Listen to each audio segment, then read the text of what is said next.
This Friday night begins Rosh Hashanah, which continues through Saturday, Shabbat, and Sunday. And Rosh Hashanah, as many of you know, is the Jewish New Year. It's the time that we start a new year, and it's a moment that's full of possibility, as every new year is. One of the most famous prayers that we sing during the Rosh Hashanah services says Hayom Harat Olam, which is generally translated as today. Hayom is the birthday of the world. That's what every kid in Hebrew school learns, is that today is the birthday of the world. It's a pretty classic thing to sing happy birthday to the world on Rosh Hashanah.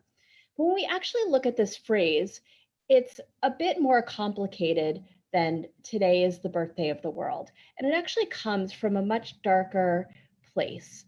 In the book of Jeremiah, we have the prophet saying, out of a moment of just utter despair, he says, Asher lo motatani merechem, that because God didn't kill me before birth, vatihili imi kivri, that my mother would become my grave, v'rachma harat olam, and her womb would be pregnant for eternity. So harat olam as the eternal pregnancy. Olam can mean either world or forever, eternity, for those who know a bit of Hebrew. So rather than saying today is the birthday of the world, when we say Hayom Harat Olam, we're actually saying perhaps today is either the eternal pregnancy, or I would turn it around and say that today is actually this moment that's pregnant with eternity. So this is not the birthday of the world, but rather it's the pregnancy of the world. It's the moment when the world is coming into being and absolutely anything is possible.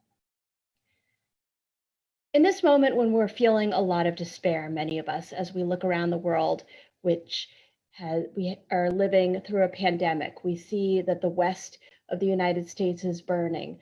We see so many horrible things happening everywhere that it's very easy just to throw up our hands and say, you know what? This world is just terrible. I'm despairing. I'm going to go crawl under my bed. I give up. But what Rosh Hashanah, and particularly this phrasing of Harat Olam, this idea of the day that's pregnant with eternity, tells us is, no, we can't dive deep into despair. We're not going to allow ourselves to go into the place that Jeremiah went, saying, I wish I had never been born. I wish that I had just been stuck in this limbo state of eternal pregnancy because it's too scary to come into being. Instead, we're going to follow the Machzor, the Rosh Hashanah prayer book, and we're going to turn around that curse into a blessing and say, in fact, we really believe that this moment of despair can be a moment that is pregnant with eternity. Throughout, particularly the last 4 years, when we've gone through very dark moments, I found it comforting to look to Jewish tradition as a promise that a new year is possible. If you know anything about Jewish history, you know that there have been some very dark moments, there have been some even darker moments, and there have been a few glimmers of light. But throughout all of that, the Jewish people has always believed that we are in a process toward a messianic era.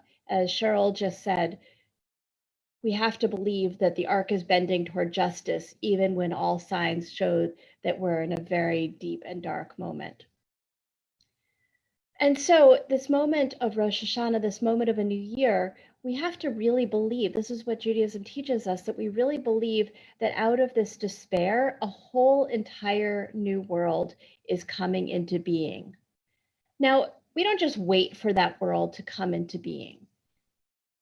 Something from the moment that human beings are created, God starts telling us that it's our responsibility to take care of the world, to protect it, to guard it, to act in the world, that we're partners with God in creation.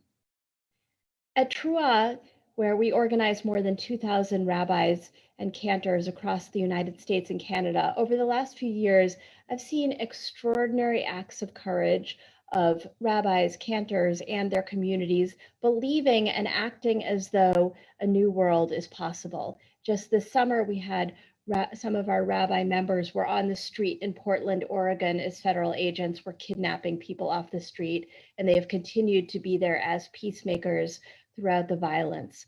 We've had rabbis with their communities going out and marching again and again, whether it's against the Muslim ban, whether it's for the rights of immigrants, going down to the border to come back and be witnesses about what has happened what is happening with asylum seekers and refugees on the border.